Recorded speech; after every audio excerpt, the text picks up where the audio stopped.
لبيك اللهم لبيك لبيك لا شريك لك لبيك إن الحمد والنعمة لك والملك لا شريك لك لبيك اللهم لبيك لبيك لا شريك لك لبيك. الحمد لله نحمده ونستعينه ونستغفره ونؤمن به ونتوكل عليه ونعوذ بالله من شرور أنفسنا ومن سيئات أعمالنا من يهده الله فلا مضل له ومن يضلله فلا هادي له ونشهد أن لا إله إلا الله وحده لا شريك له ونشهد أن سيدنا وسندنا ومولانا محمدا عبده ورسوله أما بعد فأعوذ بالله من الشيطان الرجيم بسم الله الرحمن الرحيم وَلِلَّهِ عَلَى النَّاسِ حِجُّ الْبَيْتِ مَنِ اسْتَطَاعَ إِلَيْهِ سَبِيلًا صدق اللہ العظیم. قال النبی صلی اللہ علیہ وسلم بنی الاسلام علی خمس شہادت اللہ الہ الا اللہ وان محمد رسول اللہ واقام الصلاۃ وایتاء الزکاۃ وصوم رمضان وحج البیت من استطاع الیہ سبیلا او کما قال النبی صلی اللہ علیہ وسلم. اسلام کے بنیادی ارکان میں سے ایک اہم رکن حج ہے. اللہ تعالیٰ نے قرآن کریم کے اندر بھی اس کی فرضیت کا حکم نازل فرمایا ہے. وَلِلَّهِ عَلَى النَّاسِ حِجُّ الْبَيْتِ مَنِ اسْتَطَاعَ إِلَيْهِ سَبِيلًا کہ اللہ تعالیٰ کے لیے ان لوگوں پر حج کرنا فرض ہے جو حج کرنے کی استطاعت رکھتے ہوں. اور جناب رسول اللہ صلی اللہ علیہ وسلم نے اسلام کو ایک خیمے کے ساتھ تشبیہ دی ہے کہ جس کا بنیادی ستون تو شہادتین کا اقرار ہے اور باقی چار کناروں کے ستون نماز، روزہ، زکوٰۃ اور حج کو قرار دیا ہے. اور جناب رسول اللہ صلی اللہ علیہ وسلم نے یہ بھی ارشاد فرمایا کہ جو آدمی حج مبرور کرتا ہے اس کی جزا سوائے جنت کے اور کچھ نہیں ہے. اور ایک روایت میں آپ صلی اللہ علیہ وسلم نے فرمایا کہ جو آدمی اللہ کے لیے حج کرتا ہے اور اس میں کوئی گناہ نہیں کرتا تو وہ حج کر کے واپس لوٹتا ہے تو ایسے ہوتا ہے جیسے آج ہی یہ آدمی اپنی ماں کی پیٹ سے باہر نکلا ہو. جس طرح نومولود بچے کے ذمہ کوئی گناہ نہیں ہوتا ایسے ہی حج کرنے کے بعد انسان کے ذمہ کوئی گناہ باقی نہیں رہتا. حج کی برکت سے اللہ سارے گناہوں کو ختم فرما دیتے ہیں.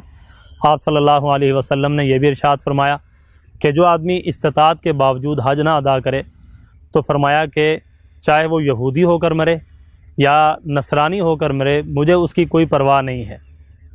یہ کتنی سخت قسم کی وعید ہے ان لوگوں کے لیے جو حج کی استطاعت کے باوجود حج ادا کرنے نہیں جاتے.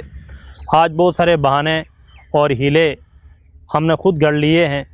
ہمارے پاس رقم موجود ہے، استطاعت ہے، لیکن ہم کہتے ہیں کہ پہلے ہم اپنا مکان بنا لیں، پہلے بچوں کی شادیاں کر لیں، پہلے یہ کام کر لیں، فرنیچر خرید لیں. مختلف قسم کی دنیاوی ضروریات کو پورا کرنے کے لیے ہم وہ رقم استعمال کرتے رہتے ہیں. حالانکہ جب انسان کو اتنی استطاعت ہو جائے کہ وہ حج کر سکتا ہے اور واپس آنے تک گھر والوں کے لیے خرچہ اس کے پاس موجود ہو تو اس پر حج فرض ہو جاتا ہے. اور فرمایا کہ جو آدمی حج کے بغیر مر جائے گا تو ظاہرہ قیامت کے دن اس سے اس کے بارے میں سوال کیا جائے گا. مکان کے بارے میں سوال نہیں ہوگا، اپنے اولاد کی شادیوں کے بارے میں سوال نہیں ہوگا. لیکن یہ تو ایک بنیادی فرض ہے، ایک اسلامی اہم رکن ہے جس کی بنیاد جناب رسول اللہ صلی اللہ علیہ وسلم نے اسلام کی بنیاد قرار دی ہے، اسلام کا اہم رکن قرار دیا ہے. اس لیے جتنا بھی جلدی ہو سکے استطاعت ہوتے ہی انسان کو حج ادا کرنا چاہیے. حج میں تاخیر یہ گناہ کا سبب ہے، حج میں تاخیر یہ بہت زیادہ فضائل کی محرومی کا سبب ہے. اس لیے ہر شخص جو اپنے آپ کو اس کا اہل سمجھتا ہے اور اپنے لیے یہ سمجھتا ہے کہ میں حج کر سکتا ہوں وہ جلد از جلد حج کے اس رکن کو ادا کرے. اس کے فضائل اپنی جگہ پر ہیں کہ جو آدمی بیت اللہ میں ایک نماز ادا کرتا ہے 1,00,000 نمازوں کے برابر اس کو اجر عطا کیا جاتا ہے. فرمایا کہ جو آدمی مسجد نبوی میں ایک نماز ادا کرتا ہے 50,000 نمازوں کے برابر اس کو اجر عطا کیا جاتا ہے. اور پھر بیت اللہ کے اندر طواف ہے، طواف کے اندر دوران جو ہے اللہ کی رحمتوں کا نزول ہے اور وہاں کی دعاؤں کی قبولیت ہے. آپ صلی اللہ علیہ وسلم کے شہر کی حرمت ہے، یہ سارے فوائد اپنی جگہ پر، لیکن اس وقت میرا عرض کرنے کا مقصد یہ ہے کہ یہ ایک اہم فرض ہے جس کی ادائیگی میں بہت کوتاہی ہو رہی ہے، اور یہ بھی روایات کے اندر آتا ہے کہ جو آدمی حج کرتا ہے اللہ حج اور عمرے کی برکت سے اس کے فقر و فاقہ کو دور فرما دیتے ہیں، اور یہ تاریخ بھی اس بات پر شاہد ہے کہ ایک آدمی حج اور عمرے سے پہلے فقیر تھا، غریب تھا، اور اس کی ضروریات بھی پورا ہونا مشکل تھیں، لیکن جب سے اس نے حج عمرے شروع کیے اللہ نے اس کے فقر و فاقہ کو دور کر کے اللہ نے اس کو مالداری عطا فرما دی۔ حضرت مولانا محمد الیاس رحمۃ اللہ علیہ جو تبلیغی جماعت کے بانی ہیں، ان سے ایک آدمی نے اپنے فقر و فاقہ کا سوال کیا تو آپ نے فرمایا کہ جاؤ جا کر حج کر کے آؤ، عمرہ کر کے آؤ۔ اس نے کہا کہ حضرت میرے پاس تو پیسے نہیں ہیں، میں عمرہ اور حج پر کیسے جا سکتا ہوں؟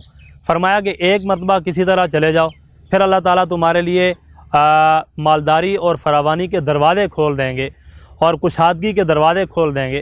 چنانچہ وہ آدمی چلا گیا اور بعد میں کبھی بھی اس کو رزق کی تنگی پیش نہیں آئی۔ تو ایسے بہت زیادہ واقعات آپ کو تاریخ میں ملیں گے کہ جن کی زندگی فقر و فاقہ سے گزر رہی ہے اور مالداری کو، مال کو ترستے ہیں، لیکن جب کبھی اللہ تعالیٰ نے ان کو عمرہ یا حج کی توفیق عطا فرمائی اس کے بعد اللہ نے کشادگی کے دروازے کھول دیے، فقر و فاقہ دور ہو گیا۔ یہ تو فوائد دنیاوی اعتبار سے بھی ہیں، اور پھر آخرت کے اعتبار سے بھی اس کے فوائد، اس کے فضائل قرآن و احادیث کے اندر بیان کیے گئے ہیں۔ اللہ تعالیٰ سے دعا ہے کہ اللہ تعالیٰ ہمیں جلد از جلد اس اہم رکن کی ادائیگی کی توفیق نصیب فرمائے۔ وآخر دعوانا الحمدللہ رب العالمین۔